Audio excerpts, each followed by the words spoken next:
I can go into full cog mode and try to be as efficient as possible. Like, that's how I gamify things. Welcome back to In Residence. I'm Keith. And I'm Laura. Hey, Laura. Hi, Keith. How are you doing? I'm doing well. How are you? I'm doing. What are we going to talk about today?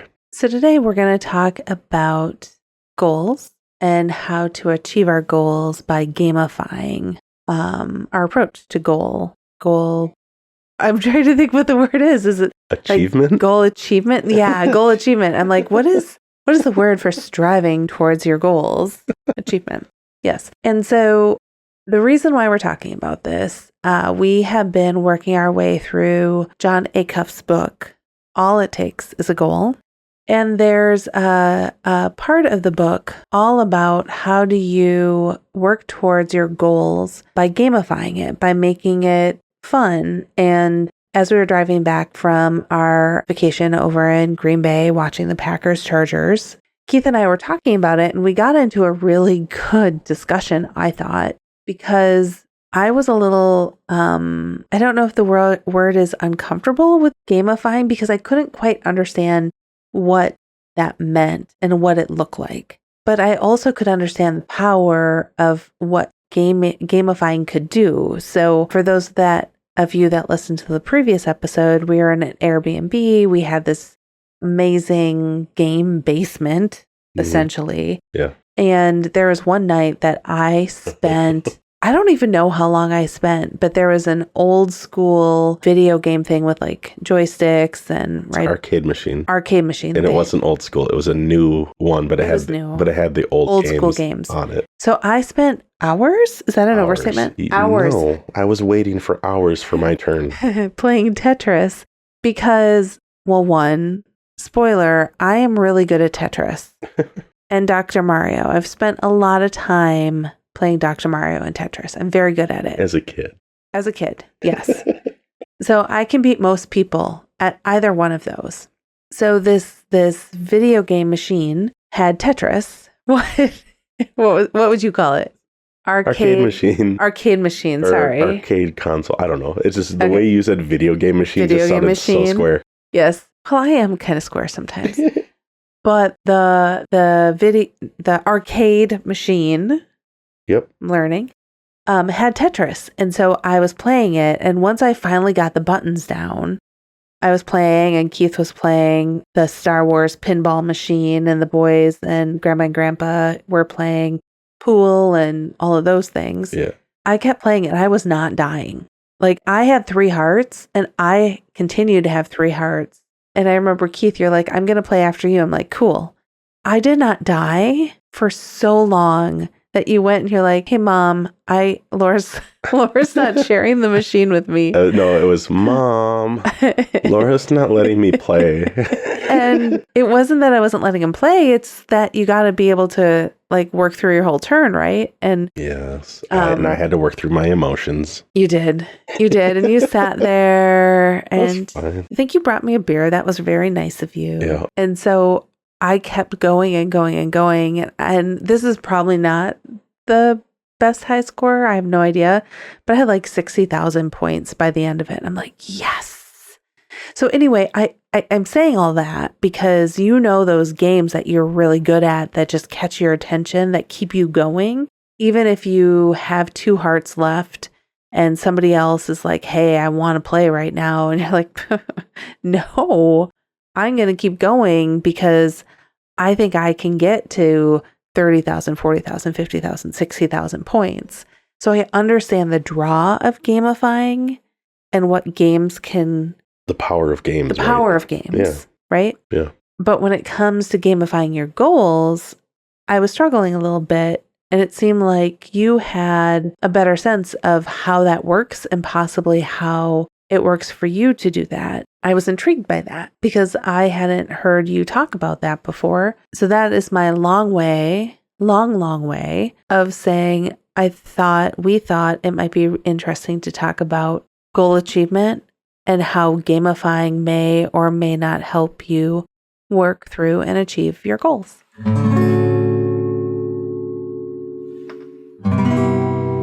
When when we were driving back across Wisconsin, and I was sharing that I wasn't quite sure how gamifying goals would work and how that showed up, because I haven't always had success with that.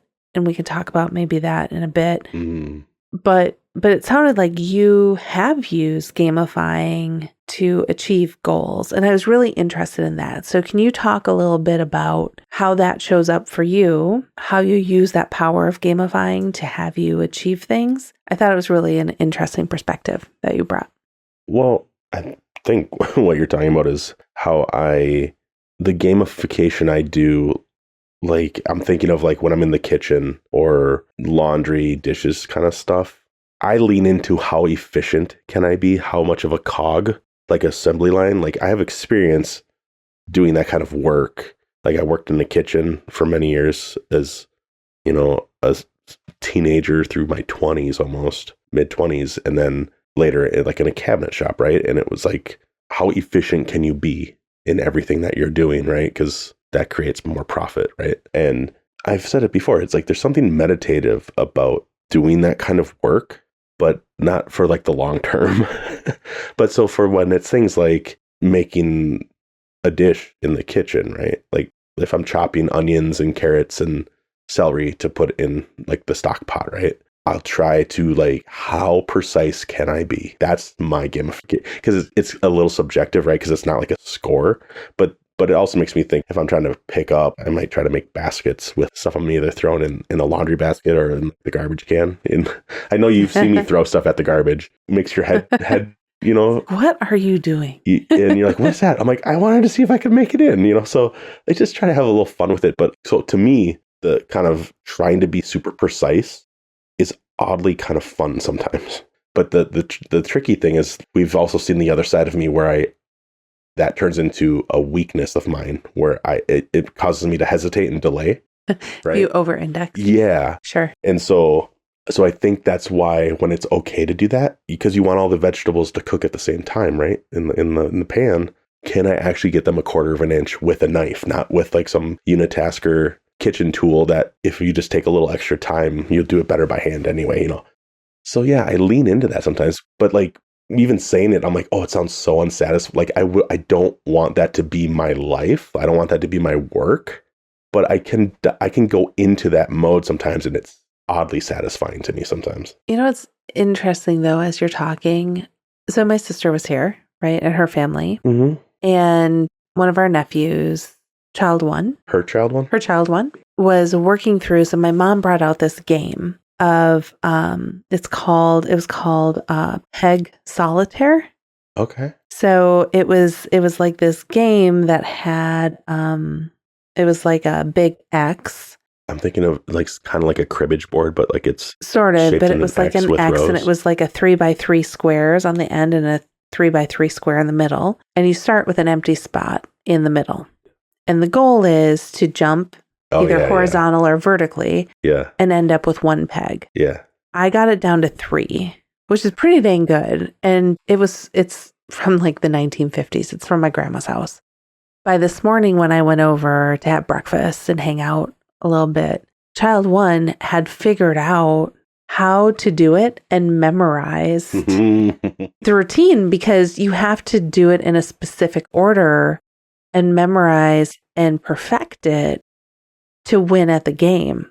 And so when you were talking about how you approach housework and you approach cooking and things like that, that reminded me a little bit of how do I become more efficient so I end up and win the game with 1 peg. Right. And not just simply continue to end up with 3 or 6 pegs randomly all over the board, but actually win at the game. And so that's reminding me a little bit of you and how you approach some of those things. Yeah. Well, what about you? Do you have any examples where you do it and it's successfully? Because it sounded like you were saying like you haven't had success when you've tried to do things like that. Or so success?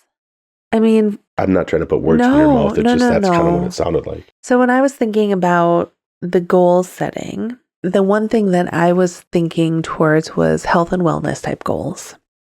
Specifically, one thing I was thinking around was, so just a little while ago, I had worked into a routine of training, so I was able to run a 10K. And I was in really good shape. And I kind of let that fizzle away, which is frustrating, right? Oh. But to try and get that back, I've tried a whole bunch of different things where it's like, oh, I'll just put a calendar and I'll get to X them out, and maybe that's not a game, but X them out so I can see that I finished them, like my training runs. Or something I've tried, this is a long time ago. If I do a training run, I get to put $1 in a jar.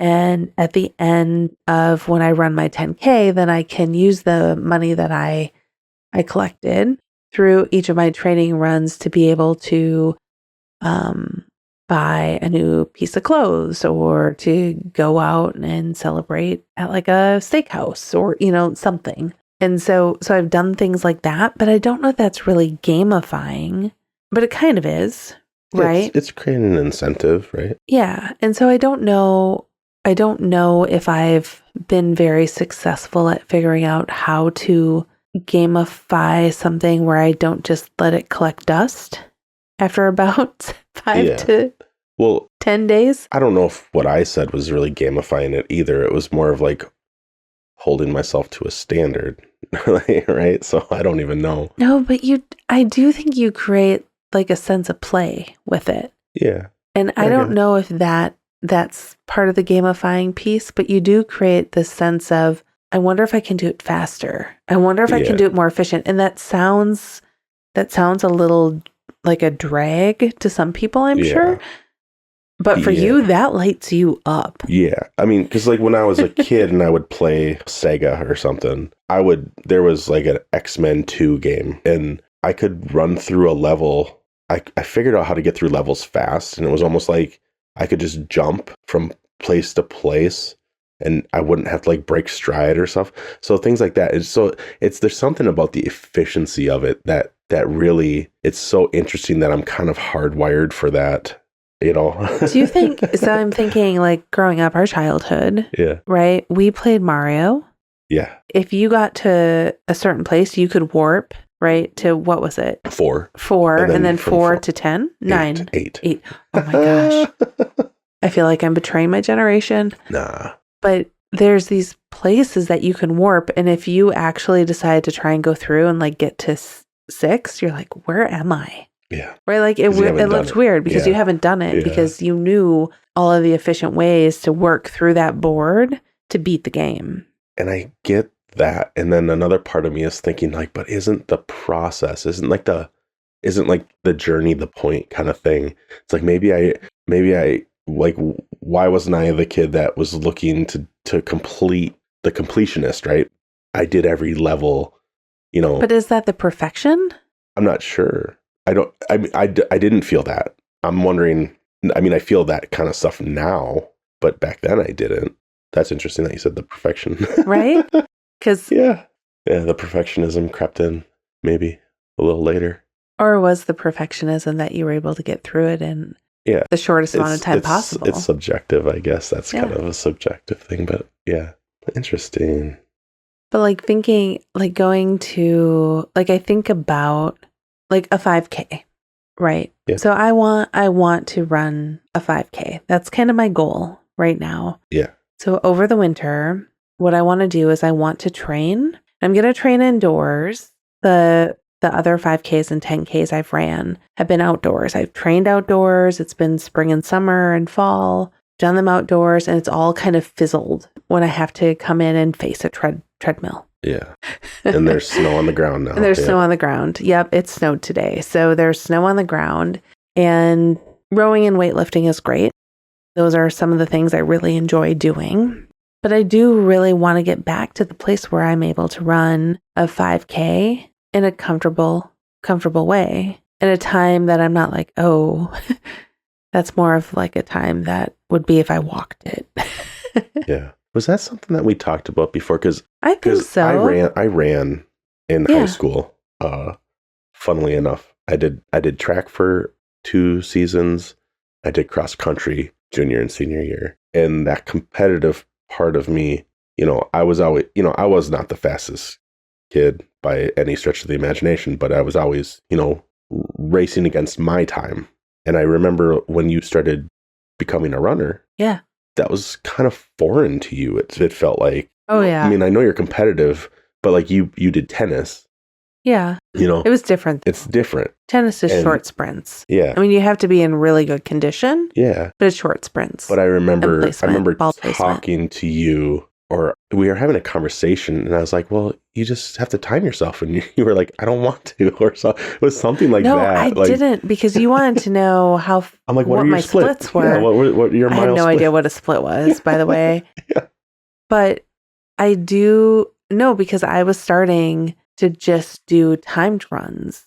Of saying like, okay, your training run today is 10 minutes. It's 15 minutes. Yeah. It's 20 minutes. It's 30, and I was like, how far did you go? And you're like, no, I just did this many minutes. I'm just doing this many minutes. I'm like, okay. I'm like, well, that's my goal. How are you going to tell where the improvement is? You're like, it's not about that. It's about actually just doing it. I'm like, oh, okay. I'm going to be really vulnerable right now, because I wasn't planning on admitting this. But in November, a long time ago, I signed up for a 5K, a 10K, and a 13-mile through Disney Virtual Run. So I've done a lot of Disney Virtual Runs, 5Ks, 10Ks. I've completed them all until this November.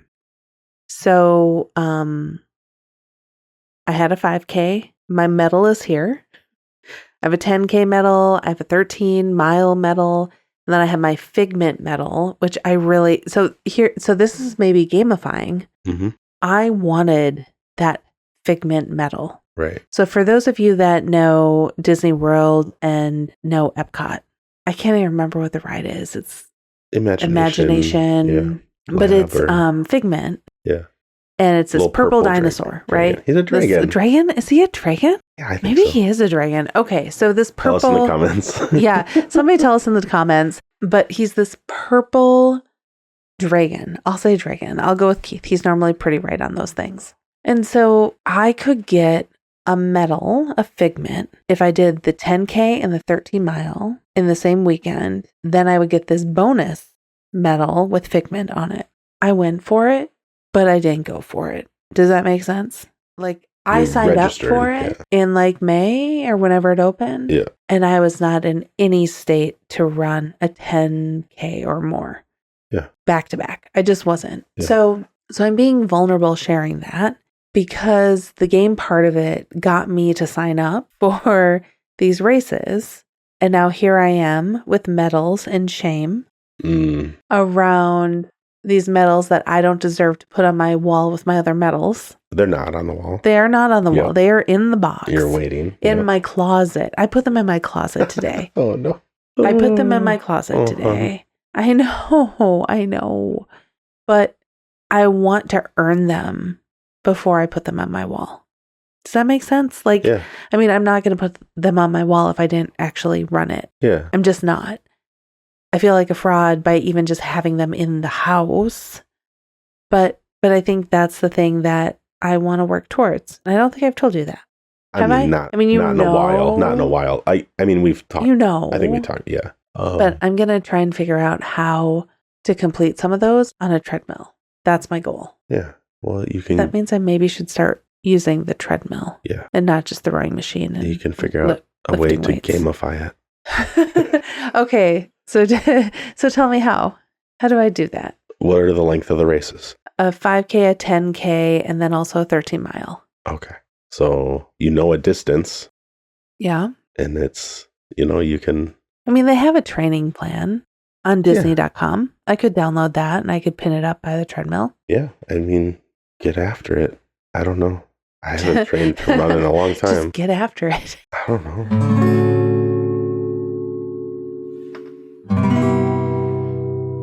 I know this seems silly, but it's also like that excuse monster coming in. Because I'm also thinking like, okay, so you have these races that you want to train for. Do you train in the morning? Do you train in the evening? When I was running my races before, I was training in the evening. Yeah. After work 2 days a week and then a long run on the weekend. In the afternoon. Right. But if I'm doing it on the treadmill, it shouldn't matter. Right. I did try and do it in the morning last winter. That didn't go so well. So I'm worried about waking up the house. We're talking about like how do you kind of motivate yourself, right? And we've talked about so that's not really gamifying, right? But so how do you do that? Because it's not about a high score; it's about something different, you know? Right. Well, and quite honestly, like I'm in good enough shape. I probably could have walked those. Oh yeah. Or did a walk run, right? Yeah. I probably could have. But I didn't.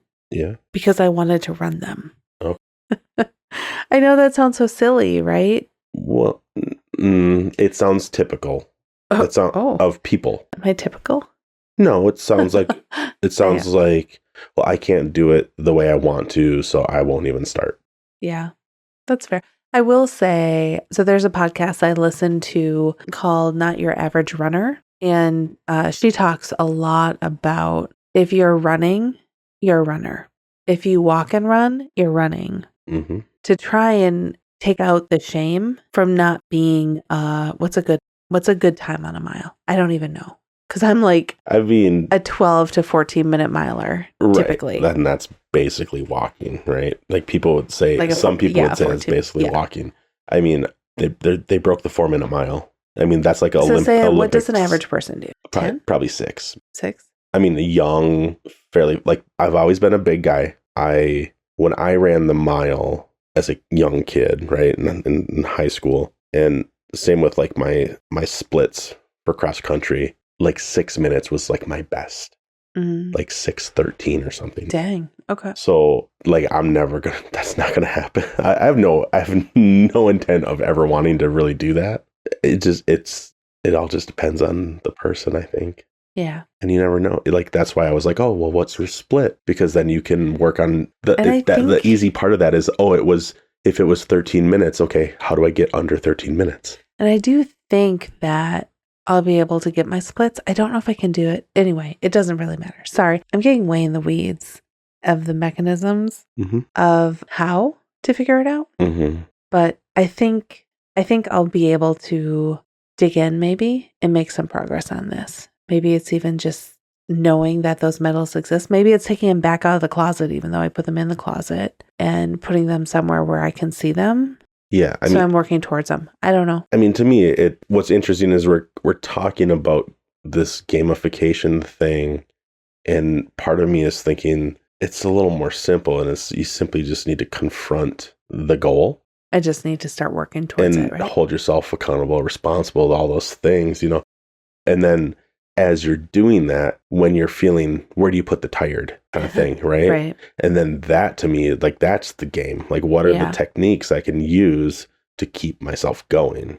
Yeah. Is maybe something to lean into. So can I tell you, this is making me think of, so on our drive home, you were talking a little bit about Simon Sinek. Yeah, because you were talking about this and that got me thinking about, you said something and I'm like, oh, that made me think of his Infinite game. Right. And the reason why I'm throwing it out there, and I want you to explain what this is more, but I thought when I ran my first 10K and when I ran my multiple 5Ks, right, and another 10K, I thought that I had arrived as a runner and I had achieved my goal. Mm-hmm. But I am still working towards, I didn't arrive and stay there, right? Like I didn't achieve and was done with that. Like it is something that is a constant, continual thing need to work towards, right, and invest in to continue to show up and achieve that, right, and be that. Right. So long term, right? So to get back in this, so we were driving back from a football game, right? And I don't know exactly what we were talking about that got me thinking of this, but it's probably me saying, I enjoy watching sports. I enjoy games, but I also don't want to care so much. Like I don't want it to. You say that a lot. I don't want to care so much. I don't want it to affect my mood when my team, quote unquote, loses. Yeah. But if I'm going to say that, then it can't affect me so much when they win either, kind of thing. And I kind of like that. I kind of like balancing that, and for me, that's something to kind of to ponder and pursue a little bit and think about. But back to the Simon Sinek thing, the reason I know some of these things is from his book, The Infinite Game. And then that came out of him finding James Carson's book, Finite and Infinite Games.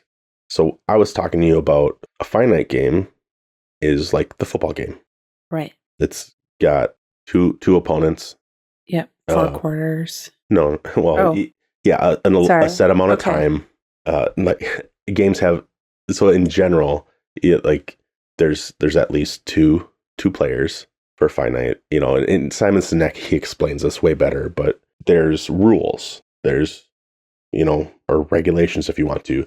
But to boil it down, it's the way I think about it, it's finite is more short term. And like you were saying, long term is more, that's an infinite game, right? And I was telling you, like, finite games, there's winners and losers, where the infinite, there's no winners, no losers. It's just you stop playing when you run out of steam kind of thing. You run out of resources.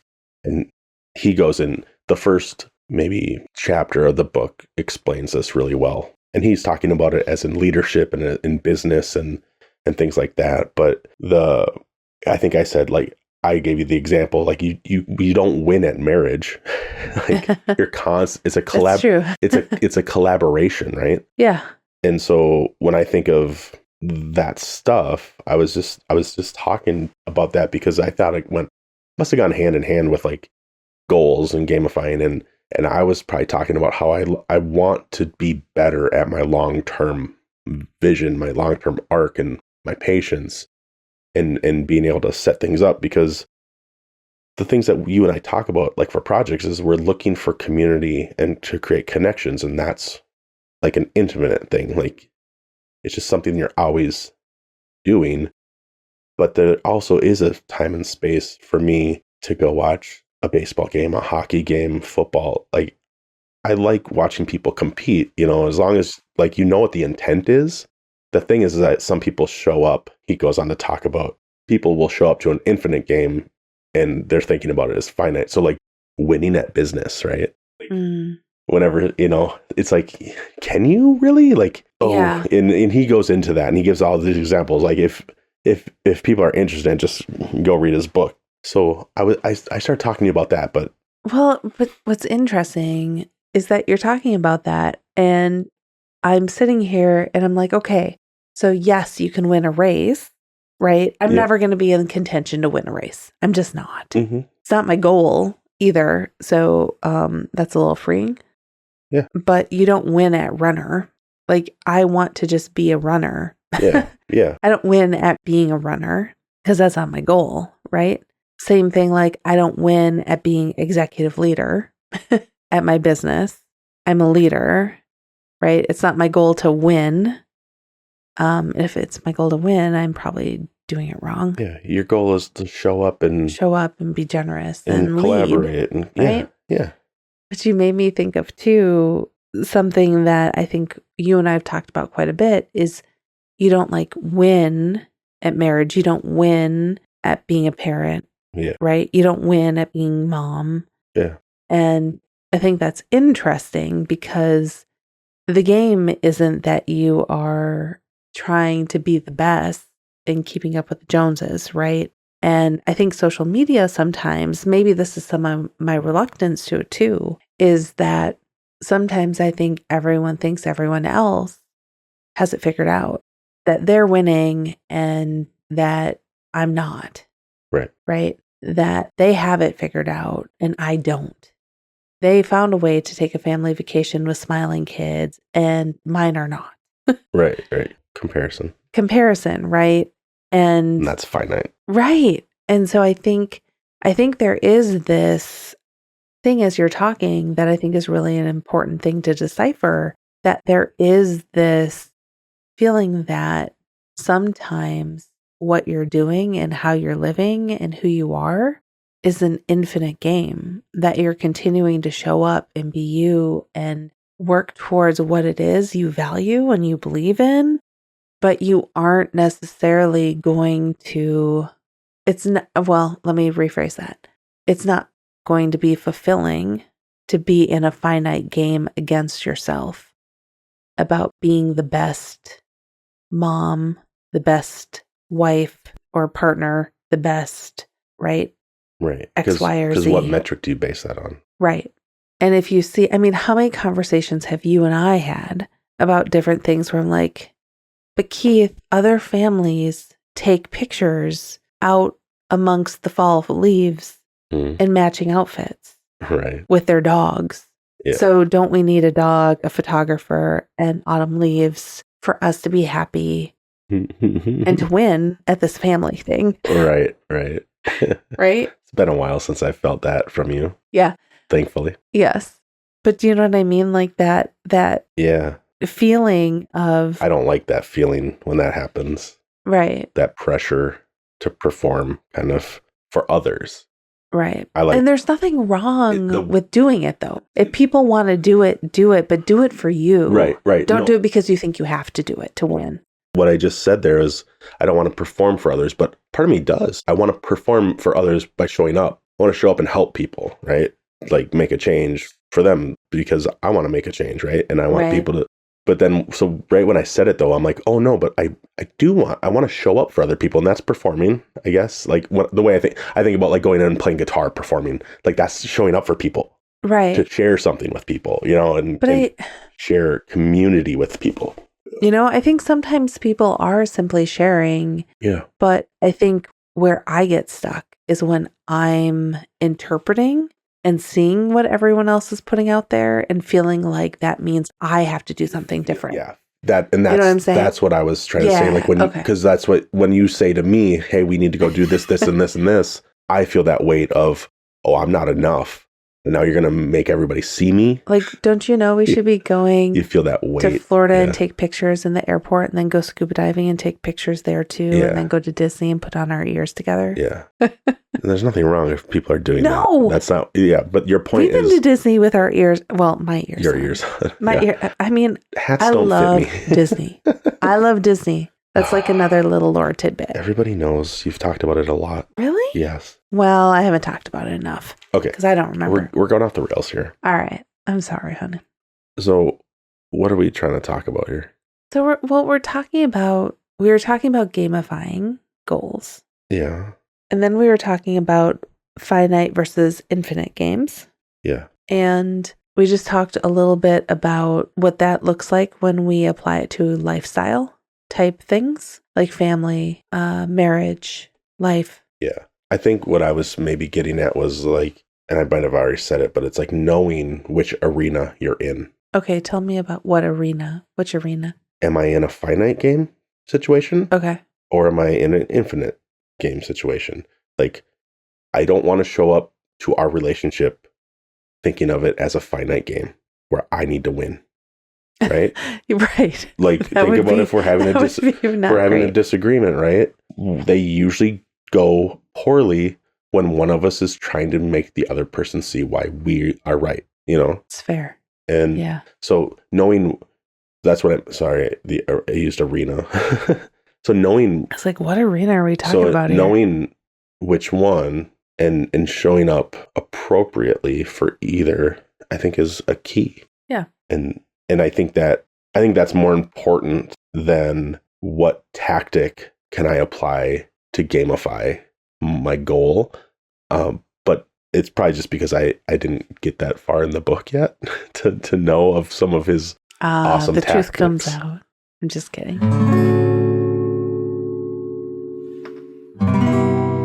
So I think one thing that I want to try maybe is to try and figure out what are some ways that I can gamify things that I don't naturally or haven't tried to gamify before. I have a question for you. I just thought of this. Sure. The other day, you busted out putting Christmas lights up outside. Oh, I definitely did. How did you do that so fast?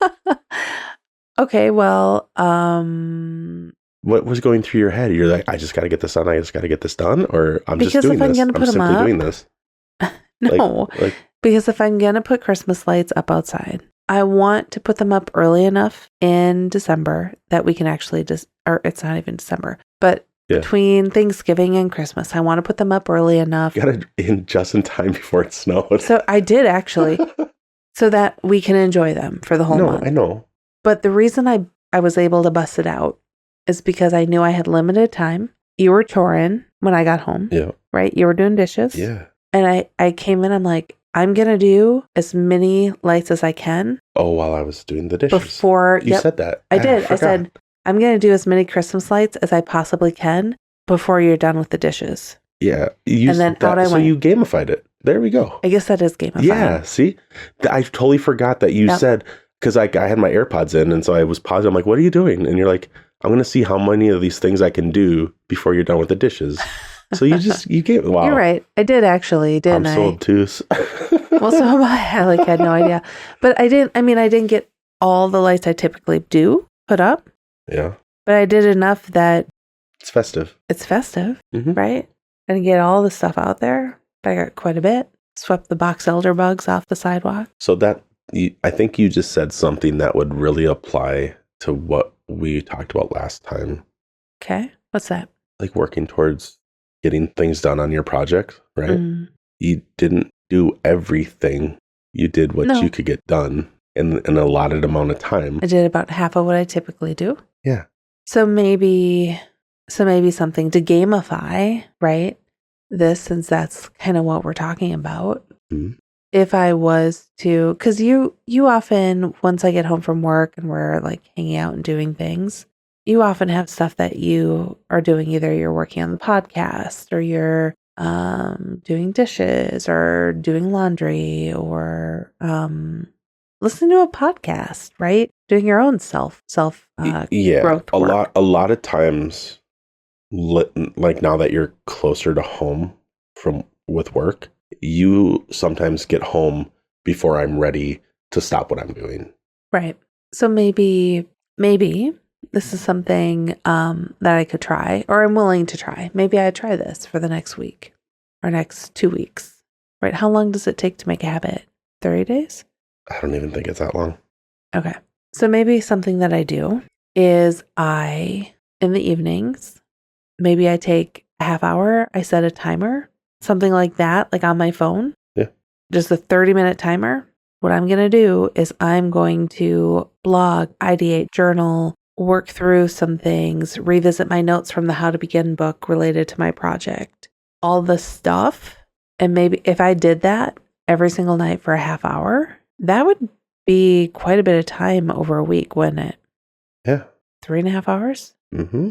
It's just I don't want to do it in the morning. And you don't have to. Okay. Well, is that enough of a game, like beating a timer? Yeah. Boy. I mean, I guess, like, what games have timers? Scrabble has a timer. I mean, if you pull the timer out on somebody, that's going too slow. Well, yeah. Well, I am going too slow, right? I know, that's the point. You got to create a constraint. Yeah, constraints like there's other things, good. right? There's lots of games that have timers or time pressure. Football, hockey. I could keep going. Soccer or football. Mm-hmm. Yeah. Okay. So maybe I can try that, and then we can see maybe where I can get to. How about you? Are there any things you're thinking about that you can use gamification to help you with your projects, and not just like kind of efficiencies in your choring? Yeah, no, I need to figure out a way to apply it to some of the stuff I do for the podcast. And it's probably, I just need to, what are my splits for the things I'm doing, right? Like, how long is this taking me? Sure. Does it really need to take me that long? Was I task switching? You know, did I have something up over here that's drawing my attention when that can go away? You know, I'm not quite sure how to gamify it besides seeing, can I do it faster? Yeah. Right now. Because the other thing that comes up when like the gamification is like things that maybe failed in the past, more focus on what's the reward I get for doing X, Y, or Z, you know, and that's not really, I don't want to focus on that. I want to focus more on accomplishing what I'm setting, the goal, right? Not what I get, you know, after to like the treat I get for myself, you know, so. Yeah.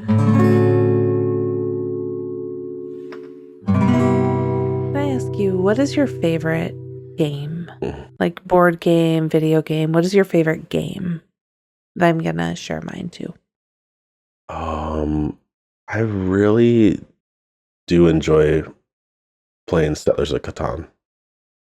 What do you like about it? It's like everything I liked or thought I liked about Monopoly growing up, it's like a better version of it. The kids can play with us, you know, you can expand it, and like grandma can come play. And I like Scrabble too. And I like playing cards with my parents. But and the Catan, it also, the board can change. You can change the layout, and so there can be different variations. But I've had a lot of fun over the last several years whenever we've played that. All right. What about you? Interesting. I like Settlers of Catan too. I really do. Partially because there's a lot of strategy involved. Because I love getting the longest road. Yeah.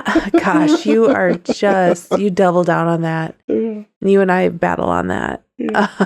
But you kind of need a strategy. Are you going for the biggest army? Are you going for the longest road? Are you trying to hoard all the resources so you're creating your own personal supply? Or what port are you going on? Anyway, there's something that I like about that game with the strategy and moving forward, right? Yeah.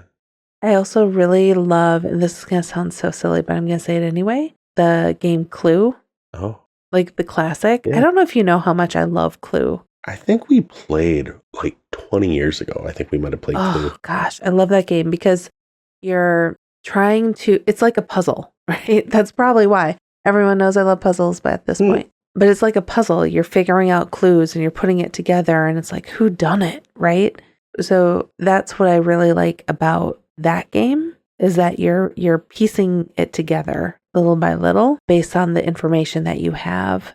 And then the other game that I really like is Cards Against Humanity, or Kids Against Humanity, or Apples to Apples, or any of those sort of games where you have a main card that has a prompt. That game I like. We haven't. Which one? Incoherent. Oh yeah, it's like kind of tongue twisters. Yeah, where you say it and you have to like try and understand what the other person's saying. There's a spectrum of cards, like where some are like family friendly and then some are not safe for work. You know, and there's a range in between there. But it was a fun little game I saw somewhere. Yeah. Those are fun games. Some of those are fun. And so I think the thing I like about those are you get to be creative. And so this, over the past weekend, we spent a lot of time playing Kids Against Humanity because it was more kid friendly, right? But I just love the amount of creativity you can have with it. And you're trying to compete and read the other person of what are they going to want to hear. So I will say our child one, anything related to poop, farts, anything gross is a no-go. He will not pick that card as the best card. He's too sophisticated now. Apparently. Yes, apparently. He'll be back. But my sister's child 1 and child 2. They're much younger. Oh, those cards are golden. I think there is something about being able to read and be creative and be funny and humorous that those games appeal to me. Yeah. So I'm trying to think about the games we like. And is there one thing that you're thinking about, the games that you love, the things you like to play, that perhaps you see transferring into your projects? And maybe I can start so I can give you some time. Yeah. Do you want me to start? Yes. When I think about Clue, I think about Settlers of Catan. I think about the different games where like Apples to Apples or Cards Against Humanity, things like that. I really do think that there is a number of things that I can take and apply to my projects that I feel stuck in, or maybe apply to my goal of running another 5K on the treadmill. But I think one of them is around strategy. I need to figure out what is it that I'm going to focus in on, and not focus in on the longest road, the largest army, hoarding of resources, getting a port that's a 2-to-1. What is my focus? That's one thing that I'm thinking about from a strategy standpoint. But then I think the other thing is realizing that with Clue, is there a way that I can see, how do I unveil the ultimate goal? And so how can I work those small little steps, room to room, the conservatory, the dining room, the whatever? How can I work through all of those stages to keep getting better and knowing more about what the ultimate accusation, right? The killer in Clue, or the actual goal attainment of running the 5K on a treadmill, or achieving my goal of that I want to stand up for women leaders. What are those steps and that knowledge that I can gain along the way to make a more focused progress and effort, maybe? So I don't know if that's really gamifying or if it's just lessons from games, but that's what I'm thinking about. How about you? Yeah, well, I think I pull more from the things that you shared about like apples to apples and Clue is like putting together a story, like a lot of those things you said, and that's what I'm trying to do here. How do I get better at showing up and sharing with people to help them, right? Like, how do I communicate better? How do I, marketing is telling a story, so how do I spread what we're doing better? And that's what you're doing in those games, especially with cards. You're making connections with people. That's interesting. I haven't thought about that. Yeah, even in Clue, like you are telling a story, right? Yeah. Mr. Mustard in the conservatory with the lead pipe, right? Yeah. Like you're trying to get to what is that narrative? What is that story? What is that puzzle put together? Anyway, sorry. I just got really excited. Yeah. And what resonates with people, I have to kind of decode that and figure out like what's the best way for me to share what I'm doing so that it resonates with the people that it's right for. So like it. Should we wrap it up? I think we should. All right. Not 100% sure what we all said in there, but there's stuff there. So we said things. Yeah. And I enjoyed talking to you. Yeah, same here. So hopefully other people enjoy it too. Yeah. So let's move on to recommendations. So this is the part of the show where we talk about what we're reading, listening to, consuming, engaging with that we're finding enjoyable. So Keith, do you have any recommendations? I have a couple podcasts I was listening to over the last little while I was touring. I'm always enjoying my friend Owen McGrann's podcast, Sonder Union. He came out with a new episode a little bit ago, and I finally got around to listening to it. I love listening to him have conversations with people, and he always has like the coolest people that I wish I was just sitting in the room with them. And then also listen to the podcast from Flea of the Red Hot Chili Peppers. He's got a podcast called This Little Light, and he interviews creatives and musicians. And the one I listened to he had John Frusciante on, the guitarist of the Chili Peppers. And you get to go kind of a deep dive into John from a young age learning guitar and who his teachers were and how that was, and just kind of his journey through learning music. And that's kind of what the podcast is about with other people that are on. So really enjoyed that, and really made me just feel good and like wanting to get my guitars out and playing a little more. So I try to get that kind of stuff going into my ears to kind of nudge me. And I got one more, unless it's on your list. Go for it. We watched Old Dads on Netflix. With Bill Burr. It was really funny.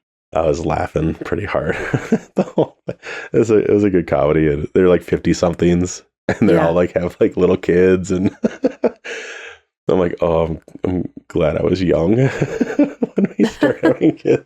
I'm like, I can't imagine. I mean, it was funny. It was a good comedy for us. I think it's the last movie that we've made it through in like one sitting. Oh wait, no. We had 2 sittings. Yeah, only it was 2. like I fell asleep. But yeah, you definitely fell asleep. I definitely fell asleep. But we got back. I mean, we 2 nights, and we got through it at least. So anyway, hopefully, I don't know if that was on your list. It wasn't on my list, but I did enjoy it. All right. So what about you? So I think the one thing that maybe I'll talk about is I'd recommend this time of year, oftentimes we're buying gifts for other people or things just to show people that we appreciate them. There's lots of holidays going on during this time of year, and gift giving is often a part of that. Not always, but sometimes. And I spent a lot of time this weekend in different local shops and really, really, really enjoyed supporting the different businesses in the community and having my sister and my mom and my family with. So I would encourage you, I know it's not a new thing, but shopping small, shopping local, can be really fulfilling and really make a difference in the lives of individuals that have small businesses and create community in the communities in which you live. So I would recommend that if you're looking for fun, unique gifts. Go out in your local community and see what they have to offer. There's often some really amazing things and some treasures that you didn't necessarily know existed, but are there right in your backyard. All right. Awesome. We'll see you next time. Sounds good. All right. Bye. Bye.